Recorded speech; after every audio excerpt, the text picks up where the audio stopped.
ಭೂವರಾಹ. ಭಗವಂತನು ಎಲ್ಲರನ್ನೂ ಕಾಪಾಡ್ತಾನೆ. ಸಂಸಾರವೆಂಬ ಸಾಗರದಲ್ಲಿ ಮುಳುಗಿದವರನ್ನೂ ಸಹ ಕಾಪಾಡಿ ಉದ್ಧರಿಸ್ತಾನೆ.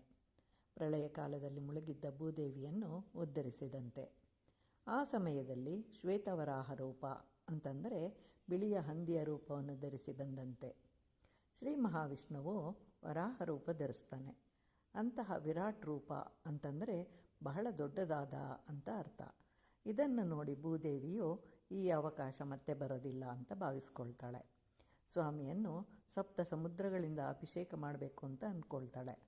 ಆದರೆ ಆ ರೀತಿ ಮಾಡಿದಾಗ ಒಂದು ಸಮುದ್ರವು ಒಂದು ಕೂದಲಿನಂತೆ ಸ್ವಾಮಿಯ 7 ಕೂದಲನ್ನು ತೋಯಿಸುತ್ತೆ. ಅಷ್ಟು ದೊಡ್ಡ ಶರೀರ.